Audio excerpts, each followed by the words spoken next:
Thanks for tuning in to this week's episode of the Turn Row Podcast. This week, Spencer and Alyssa sit down to talk about the impacts of generational farming, change, and the advancements of technology. Let's tune in.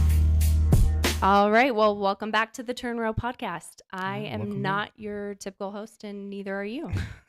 Yeah, we're doing it today. Everybody's kind of out on vacation, or we've had a couple guys sick, so it's been a bit of a turn of events in here in the office. But we are keeping the boat afloat, and everybody's here and kind of making things through. Yeah, trying to make it happen. It's quieter than usual. It is much I don't quieter. Mind. Although fine. the new headphones are makes it sound louder here. Yeah. It's a little something different. We've gotten some more technology. We are diving into this whole podcasting world and trying to make it as legit as possible for people. Yes, it more legit for us too. Yeah. Hopefully it'll be good. Well, if we haven't met, my name's Alyssa, and I'm the marketing director and CRM manager here at Cross Creek. Typically, I am in the back seat of a truck or behind the scenes, but today, with most of the crew out, this is what you get. So here we are. Both of us don't really have podcasting experience, but you've been on an episode, so I threw myself in and thought we could make this happen. I think we'll be just fine. I think we'll probably be a little more entertaining than Brad and Kyle, but that's because people usually like us better. Yeah, so we'll see. We're good. We're good with people.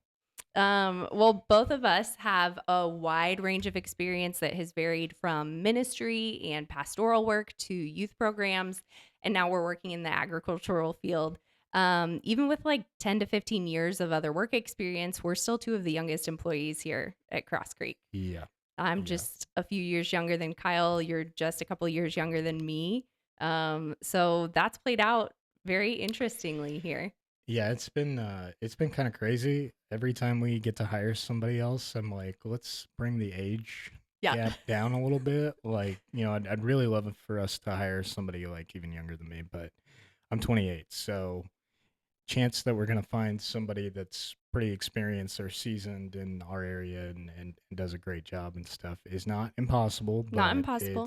It's something that we kind of struggle to find sometimes, and especially to fit whatever need we're looking for in that season. Yeah. But yeah, I mean, I think Brad's mid 40s. Mm-hmm. Teddy's going on 40. He's 39. Yep. Birthday coming up. Halloween. Shout out Teddy. Marsha's forever 29, so Marsha that's great. Is forever 29, and we will always be harvesting on her birthday. Oh, so poor Marsha. Yeah. At least it's not Christmas. I mean, that's fine. It all works out. At least we're not harvesting on Christmas. Yeah, also that. Would also be bad. That would be terrible. Well, one of the things that I've noticed, and you kind of pointed it out, it's hard to get younger people into ag. And I know that you and Kyle had the conversation a couple weeks ago about you don't really see people who are not born into farming join farming. Sure. So especially if we're hiring people in the ag industry that are we have our family kind of around here that are in the business, but it is hard to pull people out of their own farming families to get them to work here. But one of the things that I've watched kind of play out, I'm new to ag, but one of the things I've noticed is that there can be this big difference in generational tendencies, especially you and I are millennials, I think, right? Are we both millennials? I'm right there at the cutoff, right there, but I made it. There you go. So we're millennials, then you've got the boomers, we've got Gen X and Gen Z and all of these different generations, but I've noticed that everybody has different tendencies, especially in the ag industry. Have you noticed that at all? Yeah, that's a big thing. Grandpa does things a certain way, dad does things a certain way. Yep. Son tends to maybe find his own way to do things, but they still probably do it a certain way when grandpa or dad are around. But yeah, every age is a little bit different. Typically the older generation is a little bit more hesitant to change, to adopt new things or new ways to do new things. And one of those hot topics about it is technology. That's just a huge thing right now in ag. I mean, there's just so much going on, so much evolving. Yeah. And over the next 5 years, the landscape will look entirely different, in my opinion. But whether it's how you load the sprayer, how you spray a field. I mean, things you're looking for while you're in the cab. I mean, everybody that you talk to or you have a conversation with about their activities on the farm Mm-hmm. talks about things in a different way. And it's cool to see that. Yep. Um, Unfortunately, it kind of can, like, make you gravitate towards one or two people on that farm that Yeah. you relate with better. But that's also probably a beautiful part about why we have a diverse staff and why there is such a age Yep. difference between people is we have certain people on staff that can relate better with certain customers or certain Yep. people in those like kind of sects. Yep. So um Well, and you kind yeah, of like you pointed out something that I hadn't thought about, but there's the general generational tendencies that come with like actually farming, like being in the yeah, field, doing the work. You're going to do things a certain way, but then there's also this other part of farming that people hmm, outside of farming don't think about a lot, but this farming is a business. Like you're yeah, operating like a business. And so there are different ways that different people are doing things based 100%. on Yeah, their age. And maybe grandpa ran the farm this way. And so dad's going to run the farm this way and the son's yep, going to run the farm this way. Or maybe you're going to get a random, kid who didn't plan to inherit the farm and then they did. And they're like, oh, shoot, now hmm, I have to figure out how I want to run this. yep. And so things change a little bit. But um, I think that's like the nature of the beast with having agriculture. I mean, we talked on it like a couple episodes. I think Brad and Kyle talked on it a little mhm, bit last week, and maybe Kyle and I talked about it a little bit in our previous episode. But there's not exactly a direct playbook yep. to being a farmer or just Hmm. being an entrepreneur in general, Yeah. right? There's a lot of people who have a lot of great advice, but ultimately, if you're the one wearing all the hats, then you have to make your own calls. Yeah. And how everybody prioritizes things or goes about that like process of building the priorities is a little bit different, or thinking about what needs done next.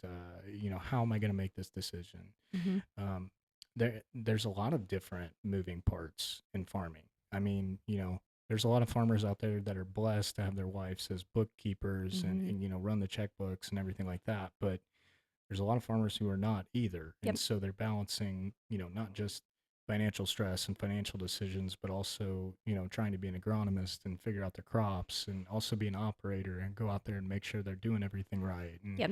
also be a mechanic if they break down and all of those things. I mean, that's why like maybe we see a loss of interest in the younger generation getting into agriculture or farming because you kind of have to have this overwhelming passion or obsession with Yeah.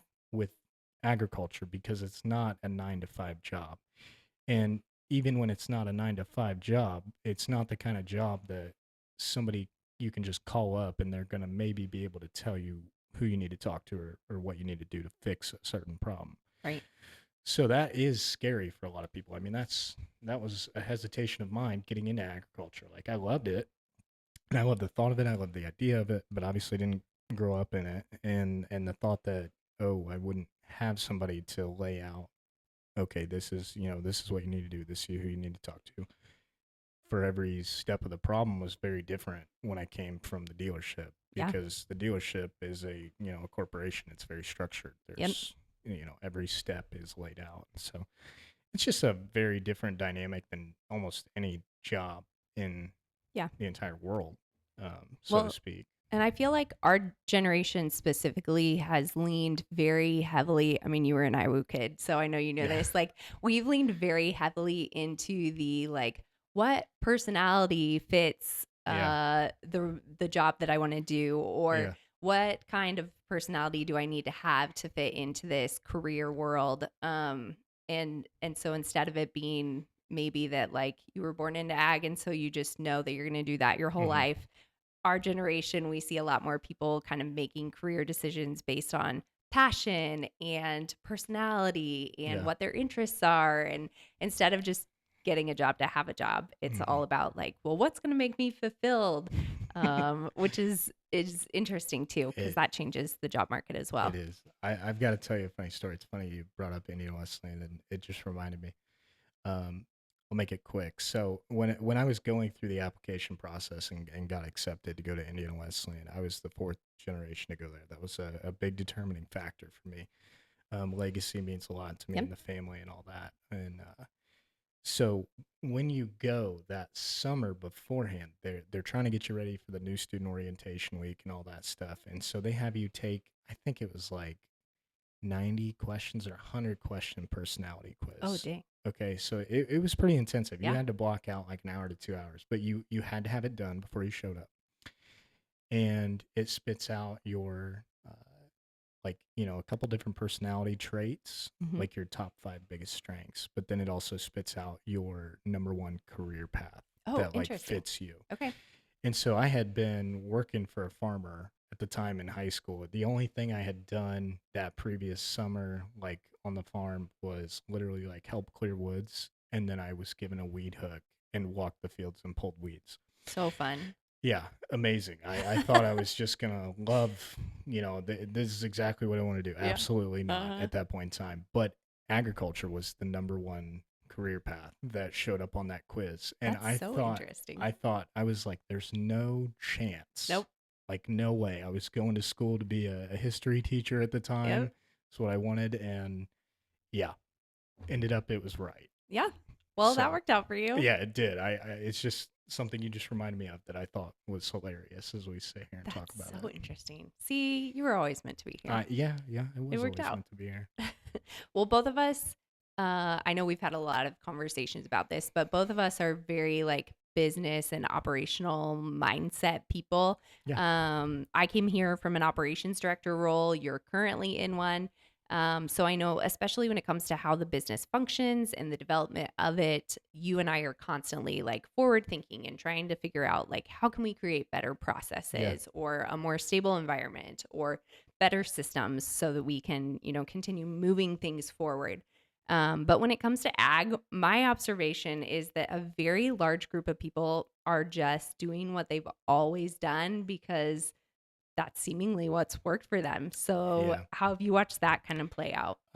Well, you're spot on, and I can't remember who said it. I know Kyle or Brad would know kind of where this comes from, but a lot of people will say that ag is much slower to Mm, adopt what the rest of the world is adopting, and I don't know exactly why that is. um, but I've definitely seen it be apparent. mhm. There's a lot of things like when I came here, we didn't use any kind of technology in the tractors besides just like the 2630 touchscreen that's Wow. there now, and so Which was just 5 years ago, right? yeah, just 5 years ago, and now I mean, you can get on your cell phone and make changes to whatever machine is running. Like Yep. you could have somebody in the cab who doesn't know how to go or do anything besides forward and reverse and know how to manage the field or maneuver Love it. around the field, and you could do all the changes for them, which is cool, that we've come that far. But again, it's a very slow process Hmm. of adoption, and I think as we've started to do a lot of research and stuff on the biological side, on the nutritional side, Hmm.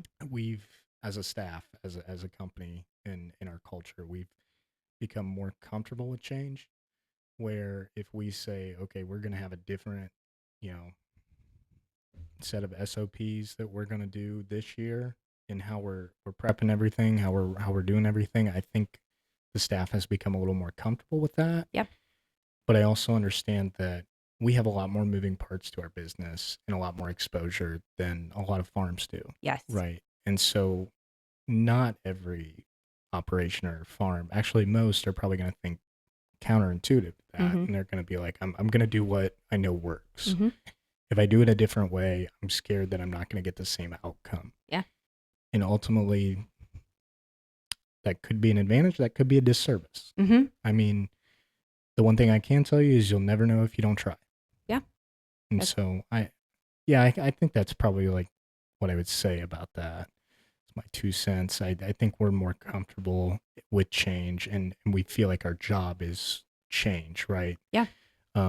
One of our core values, we use it a million different ways when we're talking about things, but disruptive by design, Hmm. right? And so almost feel like we're doing a disservice in fellowship if we're not telling guys throughout the season, like, hey, this is what we're doing different. This is what we're doing new. Even if it's just like to share and say, hey, this is kind of like what we got going on. I think it's important that we keep doing that, because if we don't do that, nobody probably will for them and their people that they're, you Yeah. know, having a relationship with or talking to on a normal basis. I mean, it's us who they're, whether they're buying product from us or they're a neighbor or a friend, or it's maybe a newspaper or an article or something like that that they read. And chances are they're going to be a lot more apt to it if there's a human Yeah. side to that interaction than if they just read it on a screen. Yeah. We talk all the time about how like relationship is king.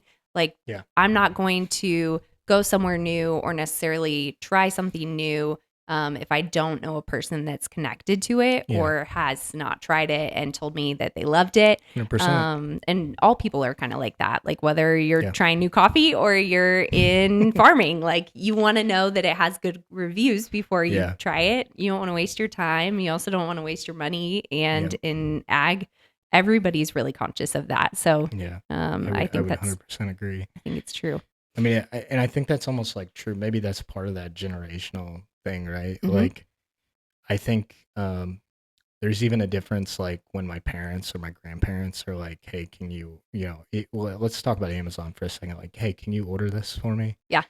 And I'm like, okay. Well, I found it cheaper here. Like, what's the purpose of it? And they're like, oh, I trust it.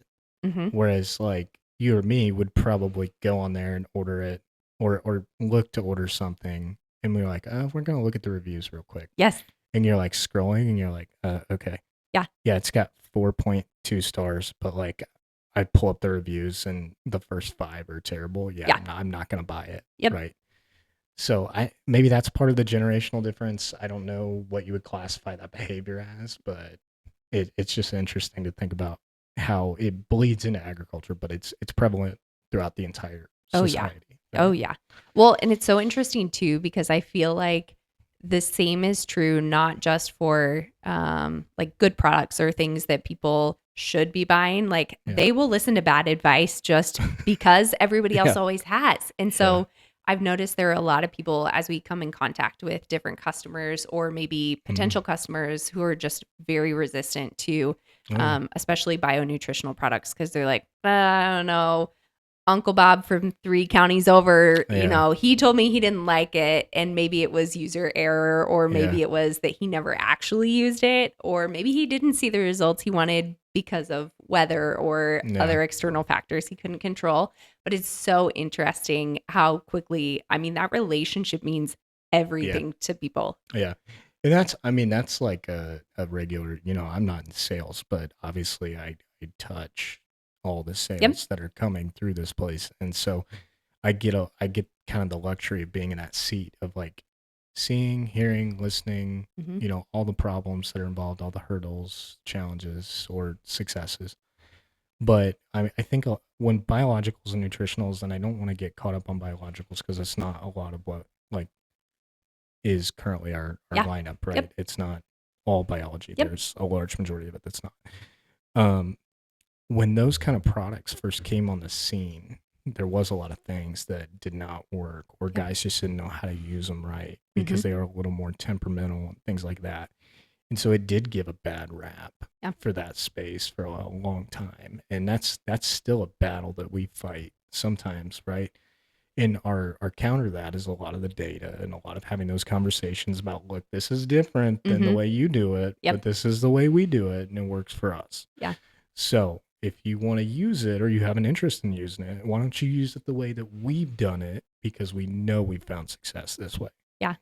So it's just an interesting, complete process that's totally different. But Well, and like, side rabbit trail, that was one of the things that was like most attractive to me about Cross Creek, was the fact that like, we're not selling products, and I'm gonna hate myself because we've talked several times about how this podcast is not for selling products. No, it's not. But we test everything that we do. Yeah. And so that, we're not going out, especially being in marketing, like, my whole job is to sell the company and the people here and what we do. And it's hard to do that if you don't believe in like what you're doing. Yep. And so to be able to say like, no, like what we're doing is legit and it's tested, Yeah. and I'm standing side by side with people who are seeing the results and who are putting in the work to see the results every single day. Like that is meaningful. 100% that's meaningful. And I think like that would be, I didn't know it at the time, and I was also pretty young when I mean, it was still young, but I was young when I made the switch. But I did know I was going through a lot of like formational, you know, years, a lot of formational experiences. And one of the things that I wanted to have was a place that was going to not only, you know, reward me for the work that I was doing, um, but something that I could see the physical value of my work pan out, right? And I'm not saying I didn't see that at the dealership. I 100% did, but I just wasn't close enough to what I was truly passionate about. But the biggest thing, like at the end of the day, was I wanted somewhere that at the end of all of it, I could say, yeah, I gave a perfect effort, and I could go sleep in my bed at night and not feel bad about anything. And even today, I struggle with that, right? Like, you know, Brad did that whole episode about Brad and Kyle about like farmer health and the stresses and everything. There's always stresses, and there's always something, you know, you get a phone call 7, 8 o'clock at night, and there's something you've got to deal with. But at the end of the day, this place makes me feel like I've done enough at the end of the day when I go to sleep. And that's something that I feel very proud of. I think as a company, we can feel very proud of that. And whether it's because we're putting our heart into change and change for others and change for ourselves, or whether it's just us being on our kind of fact finder mission of whatever this turns into, you know, that is what it does for me. And that's what attracts me and keeps me here, makes me want to stay. Right. Oh, you know, this is the part of the episode where Brad is going to be like tearing up while he's listening. Yeah, and I kind of hate that we're giving him that satisfaction, I do too. But it's fine. It's fine. Too. It'll be great. That was really good. I know like we kind of touched on this a little bit. But both of us like tech. You are way more tech savvy than I am.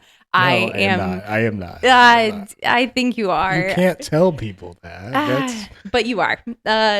You are very into tech and very good at learning it. Like, I think that I'm starting to hit the phase of life, which I also have kids, like lots of kids. So I'm hitting the phase of life where my mental capacity is like starting to reach a limit of what I'm willing to learn. I get that. But at the same time, I'd like to learn new things. Sure. But you are so much more willing to like push the limits on what you're learning in technology, which is very cool. Thank you. It's an asset. That. Yeah, that's like, it does take effort. There's a lot of times I don't feel like doing it, and there's a lot of times that I just won't do it. Right.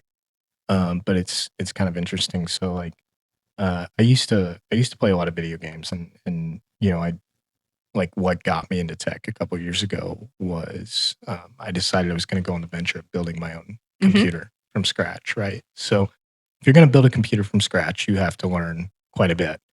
And ultimately, that is like a gateway drug. You start learning a lot about a lot of different things that computers and stuff are capable of. And so with the new computer, I was like, yeah, this is going to kind of be my new hobby instead of video games and stuff. And so since then, I just kind of kept it rolling and kind of learned, you know, how to code, how to do some more advanced like analytics and software and stuff. And now I'm building apps and all that kind of stuff. So it's cool, but like I would say there is a good 2 to 4 hours a day of work that is unseen from this place that usually happens for me. And a lot of that I understand is on my own time. It's for me. It's to learn skills that, like you said, I've developed passions about. But it does positively influence the business, and the business does get a lot of the we reap the benefits of it. Yeah, you reap the benefits of it just because I'm a nerd, and that's part of what I like to do now and what my hobbies are, because it's easiest for me to build something constructive for the business to test out my new skills. And that's kind of the fun part for me. And it's cool to see it come to life and be used. So it's good. Yeah. Well, I mean, you've touched on that a little bit, but how do you kind of see this tech transforming the ag industry in the next few years? I know that like we're working on technology, and I would say that we're like pretty progressive in the kinds of technology that we're willing to like work with and test out. But the industry as a whole, as you said, can be slow to adapt. But how do you see, technology, AI, some of these other things, really having a heavy influence on ag in the next couple of years? Okay, I'm gonna take the cop out answer and say it depends. There you But go. That's fine. I will explain. I will explain my thoughts, my opinions on this. So, I was having a conversation with one of our dealers out in Iowa a couple months ago, and if he listens to this, he'll know exactly who he is. But so I think we were having a conversation very similar to this. I think that the landscape of technology will allow so many things to happen in 5 years. I think it will be almost unrecognizable in agriculture.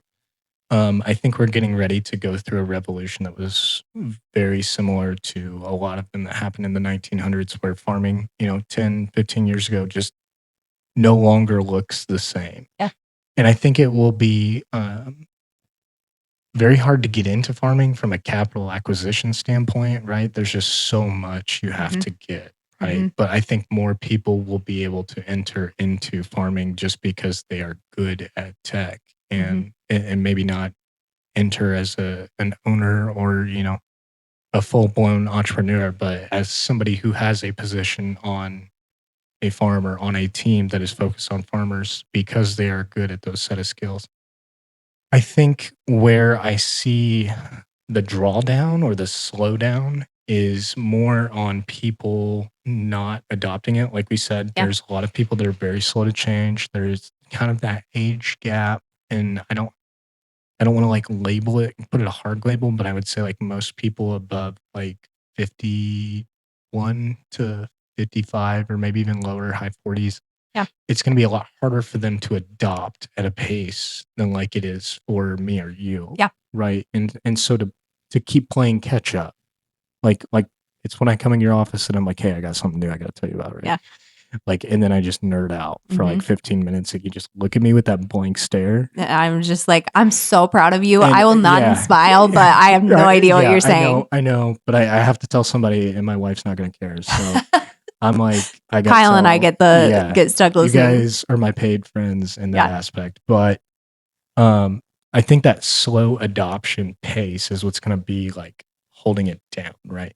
Because you got to think about farmers. Like farmers are very tactile. Yeah. In their learning structure. Yep. Okay. Hands-on. Very hands-on. And that's the part of tech that is not like, it's so many concepts. Yes, it's so many concepts. And so for me to like go through and do like a learning module or just hop on a new program, I've never been there. I'm like, okay, yeah, this is over here. This makes sense. This is over here. This makes sense. So I'm like piecing it together. And it's nothing against other people. Some people are just wired completely different. They are tactile learners, right? Yep. Like you think about when dad taught them how to mow side ditches, or when dad rode with them, they were planting their first field, right? Like it's a hands-on, touch it, feel it, see it, smell it experience. Yep. And you cannot do that with technology. That's the very hard part right now. It is a very visual and just visually like aesthetic learning experience, and that's pretty much it, right? Like, yeah, you might punch a few keys on the keyboard, you might press a mouse, whatever, but other than that, there's nothing tactile about it. Nope, your whole playground's online. Yeah, 100%. And so when you have an industry where, like, I would say a strong 85 to 90% of them are like heavily tactile learners. Yeah, it's going to be interesting to see how like the tech companies that are coming in designing something new create that learning experience. Because I think if they created a good learning experience, if they sent a lot of people out to go on farms and talk to them and work with them through that first time process and be available for the phone calls when they come, I think they would find success. Yeah. I think the tools are there, and after you get a couple uses, you're like, oh yeah, this is way easier. Like why haven't we been tracking stuff like this? Why haven't we been doing stuff like this? And that's like what we've seen over the past like 3 or 4 years. You know, we talked about when we came here, we just had the screen in the tractor. I mean, we are on year 4 of using Operations Center, and I think we're just now getting Brad to that point where like he's comfortable not not just asking somebody to look it Yeah. up on their phone. Like he can go look it up himself, and it's nothing against him. He's just wired different, right? Well, and it's so different because like I'd never seen it before, but I download it and now I'm like, oh, Yeah, I know where to find things in here. And oh yeah, I 100%, can pull this up for you. And it's just 100%. a generational thing, Oh, yeah, really. I mean, a difference. And I think about my own kids, like Mia will figure new stuff out on yeah, her iPad all the time that I'm yeah, like, I don't even know how you did that, but I should know how you did that. And I don't. And so like as these generations, as people kind of phase out and yeah, younger generations kind of come up, it'll be interesting to see like how much faster that yeah. adoption takes place. It really will. I think there'll be a lot of the older generation that really had to go through the tactile years, or like kind of do their role for so long before dad or whoever would show them, okay, this is the next step, this Mhm. is what you get to do next, you've earned enough of my trust that I now trust you to do the next part. I think the next generations are just going to catch up in a hurry, Yeah. and it's going to be interesting to see what is available to be accomplished, or how that whole dynamic looks Mhm. on the farm, because there's going to be some funny conversation. I can see it now, like somebody's grandpa is going to be yelling at them because they're not Yeah. planting a certain way, Yep. when in reality, autopath's already set and Yep. everything's already ready to go. I mean, those are things that have been around for a long Yep. time, but some guys are still rocking ridge markers Yep. and doing their thing, right? Well, and even I mean, like, I was at Technology Days last year and took one of the tours around, Mhm. which I had never done before. But one of the things they talked about was just, we used to plant our rows so far apart for corn, Yep. and now we plant closer together, which Yeah. means higher yield because you're planting more, so you're going to get more Yep. product out of it. And That's so amazing. just things like that people never would have done before, and Yeah. now they're like, well, of course I do it this way, but 30, 40, 50 years ago, Yeah. they weren't interested in that because they'd never tried it. Like, why would we It's do that? and it's weird that, like, we've like come to this age where a lot of people have some backlash Mhm. on, like the technology and the new stuff. Yep. Well, like, let's just break it down into like simple terms, right? In history, any civilization or any group of people who have had a better set of tools have always persevered past the generation, Before them. or Yeah. just a group of people that did not have Yep. such advanced Yep. tools, right? And so it's funny to me to hear a lot of people say like, "Oh, this isn't gonna work," or Mhm. "No, like we'll still be doing it this way." And it's like I don't think so, man. Yep. Like I think you're wrong, and Mhm. respectfully, I think you're wrong, Yeah. and it's okay. I'm not like sitting here trying to change your mind. I just want you to be there in 10 years when you can tell me I'm right. You know what I mean? It's going to be really interesting to see if we get to be a part of the generation. Like, will we fall into the trap of, like, no, I don't think it's going to work. No, I don't think we need newer I, technology as we get older. Or are we going to watch like this generation yeah, kind of shift that mindset into like, no, yeah, we always want to be like progressively moving forward hmm and innovating and trying new yeah. things. It'll be interesting to see. Like childhood. I mean, like we both kind of got to experience. We've had this conversation before, but like we both kind of got to experience a truly special time Yeah. to be a child. Pre-technology. Yeah, yeah. Like we both. I mean, I was right on the edge of it, but you were like full I didn't blown. have a cell phone until my senior year of high school, Yeah, maybe. I was pretty close to that. Not a smartphone anyway. I think I was a sophomore, maybe. But I mean, the only reason I got one was because like I was gonna start Driving. driving Yeah. in a year or so, and I was riding my bike like 30 miles away from home every day. You know what I Yep. mean? So like we were just out cruising, hanging out, and mom and dad wanted me to finally have something I could call if there was an emergency. But yeah, I mean, I remember like we only had scheduled TV and all that Mhm. stuff. You didn't have access to the internet. You didn't have iPhones. You didn't have iPads. All Yep. that kind of stuff. And so like, I think that our generation will probably always want to keep adopting Yeah. because we knew what life was like beforehand, and even though we weren't, grown people paying bills and doing all that stuff, like we got to see how it made our life better or more fun as we grew up, Yeah. and that's just kind of bled over into our adult lives. Yeah. But Were That's you post AIM and like AOL Instant Messenger? Did yeah. you No, have dial I up? actually I had an instant messenger. Oh man, what was your handle? GTKK socks 18 at AOL.com. That What? was my Little League Baseball. Like that was the abbreviations for like the number, the team, the whole nine. I love it. And I actually had that.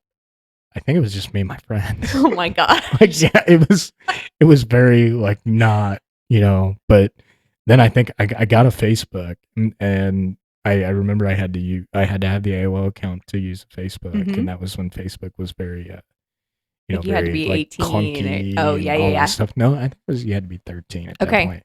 But yeah, it was so I had it years before that, but That's yeah, hilarious. it was wild. That's crazy. Um, Man, I do have show notes, but it's hard to get past that AOL AOL name. That was really good, actually. I'm impressed. Impressed that you also remembered that because Well, that's it a was my mouthful. yeah, it was my like sign in for everything until I went to Oh college. my Yeah, gosh. I didn't have another email address for a long time, Oh my gosh. and then I went to college and I made a Gmail because I was People now did make fun of me for my AOL email that I held on to, but nostalgia, like I'm big on yeah, nostalgia, it, which, it's fine. One of the things as we kind of shift back to this tech conversation, one of the biggest hurdles that I see, just shifting the way people think about tech and tradition and processes and everything. And I love tradition. I'm yeah, very nostalgic. I yeah, love, legacy. Farming is so much legacy, and I love mhm, that. I think it should be honored. I think it should be celebrated. But we talked about, people really dig their heels in when they're presented with change, and that's okay. Sometimes change can be terrifying or yeah, overwhelming, 100%. and that's hard for people. But I think one of the things that people tend to forget is that if you always do what you've always done, you're always going to Mhm, get what you've always got. And so even here, there are times when you'll present an idea or an innovation. And even as, like I said, I would say that we're pretty advanced and progressive as far as technology goes.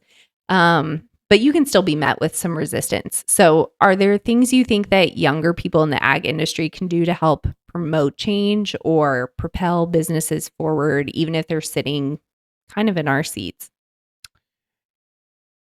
Yeah, that's a pretty loaded question.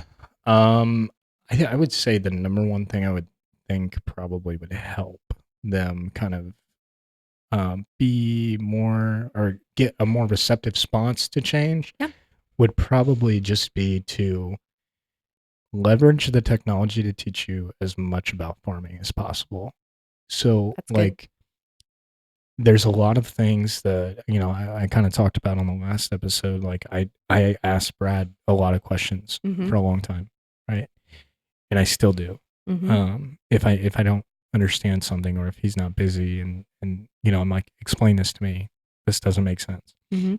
But I mean, now, like being the one that has actually done all the research, it's kind of funny because I built an LLM Mhm. and I have all of our information, like our company, our Which entire explain company. that for people who don't know what that is. It's like a large language model. So you basically can ask it something, and then it will filter through all that information and give you a response. So rather than like, hey, I have to read the encyclopedia on Cross Creek Mhm. to find this one piece of information It's or something that's pertinent to that, just right there. it's just right there. And so like I have it for my own internal use, and I will actually just go say like, hey, like what is the potassium deficiency going to do to corn this year, Mhm. or like what is heavy rainfall going to do to corn? And I trust that more because it's coming from the responses on our farm. So Mhm. it's what has happened to our farm in the past, right? And I'm not saying you can't find good information on the internet or anything like that. I'm just saying that it's easier to have an internal answer when you have an internal source. Yeah. And so I built that out. Like we're getting ready to roll that out to a lot of our sales staff to use, Mhm. and even for trainings as we bring more salespeople on, because I'm excited about, hey, you no longer have to have, you know, a ton of time with Brad and Kyle. here's Brad and Kyle on a silver platter, and you Yeah. can ask them anything you want, Yep. right? Makes it a huge internal training piece for Mhm. us because we've got our key agronomist and we've got our number one sales guy. Mhm. So And consistency in answers, yeah, which is that's a another huge thing. win. That's another thing too, right? Like it's the same thing that we talked about. Dad's focused on one thing, grandpa's Mhm. focused on one thing. Like if you ask us, any of us, like you'll get a different answer about the same subject. And Yep. and none of it's wrong. Nope. But the problem is maybe we missed on a couple key points or differences that you probably wanted to pay attention to. Yep. So delivering a more uniform knowledge base and customer experience is going to be huge for us. But yeah, I love that. I would only add to that, like, just lead up. I think that's one of the biggest things that I've seen in every field that I've been in is you can have so much influence no matter your age, no matter 100%. your passion, if you're willing to lead up. And that doesn't always look like being the loudest person in the room or the smartest person in the room. But it looks like being the most attentive, showing up, working hard, and then being willing to speak up when it matters. 100%. Because you can have influence no matter where you're at in the org chart, which is really great. I think that's valued here, which is awesome. Yeah, it is definitely valued here. And in farming in general, what I would say, like to go along with that is you just kind of made a good point, is like when you're leading up and when you're showing up, you're taking pride in your work. You're doing what it takes to get the job done. Yep. And from a farmer to a farmer, that's what everybody understands, right? Whether you're view yourselves as competitors or neighbors or just like-minded people in the same industry, you have that understanding when you talk to another farmer that they are going to do whatever it takes to get the job done. Yep. That is just an unspoken universal truth. And when you display those kind of characteristics to say, I'm going to do whatever it takes to get the job done, you instantly earn that farmer's respect after a good period of time. Yep. Yep. They understand that you have grit, you have fight, you're willing to go through the difficult times, the long hours, whatever is going to present its case. And that ultimately, I think, allows you a little bit of push in your corner. Yeah. Right. Yeah. So no, that's awesome. You really, respect goes a long way, and you do have to earn it. I mean, you like, do. 100%. I'm big on respect. I'll give it to you. Take you for face value, but you also gotta earn it. Yeah, like, 100%. You gotta put in the work to earn it. So no, that's all good stuff. Well, tell me what we're up to this week. It's hotter than hell outside. It is hot. So what do we have going on here at Cross Creek? Well, this morning, you actually corralled me back into the office to do this podcast, but we were spraying beans. So we're spraying some B3 beans. Nothing has come to flower yet, so we're just kind of spraying herbicide, getting everything on. We're trying to shut the sprayer off about 1 to 2. It's getting pretty hot. Yeah. And honestly, it's pretty unbearable outside if you feel like you're standing in a swimming pool. Yep. And so, we've been starting about 6 in the morning. We'll spray till 1 or 2 in the afternoon, come home, get loaded up for the next day. We're going to go ahead and do that through probably the rest of the week. We should be done by Wednesday afternoon. Thursday, we'll probably clean everything out and then get everything switched to go to corn next week. Spray corn around B10. Come back in. And after that, we'll get a little bit of a break. Looking forward to it. Yeah, looking forward to it. The weeks have just kind of rolled on. I mean, from the start, I think we planted our first stuff April 11th, April 12th, somewhere in there. And since then, it has been a marathon. Yeah. So, spring is usually a sprint, fall is usually a marathon, and it felt like we have just been back to back on the treadmill. Yeah. Since April. Yeah. So it'll be good. It'll be exciting to kind of roll into the holiday weekend and be able to take a breath, get back to working on the business a little bit and not having to deal with everything the farm needs, but it'll be good. We're excited. We got Technology Days coming up in August, and we've got a couple things else on the calendar. So it'll be fun to sit around playing some of that, start getting some stuff done for all that. Yeah. So pretty much, I mean, Keep them busy. Yeah, we're keeping busy, but it'll be nice to enter that season where, hey, not everything is an emergency. We can kind of take a breath and figure out, when we want to do this, what's the best time to do this, how do we want to do this, rather than just immediately be told and go do it. You know? It'll be good. Yeah, it'll be really good. Good. Well, thanks for leading. Thanks for leading well. Thanks for just continually helping us get better here. And thanks for taking some time to chat with me today. Absolutely. Thank you for everything you do. Yeah, thank you. And thanks to everybody listening today. We'd love to have you tune in next time. And hopefully Brad and Kyle will be back. And we'll catch you later. See ya. Thanks for joining us on this week's episode of the Turn Row Podcast. This episode is brought to you by Cross Creek Ag Solutions. From precision ag technology to smarter, data-driven decisions, Cross Creek helps farmers maximize every acre. Ready to grow more with less guesswork? Visit crosscreekag.com and see what your operation's missing. Cross Creek Ag Solutions. Farming smarter starts here.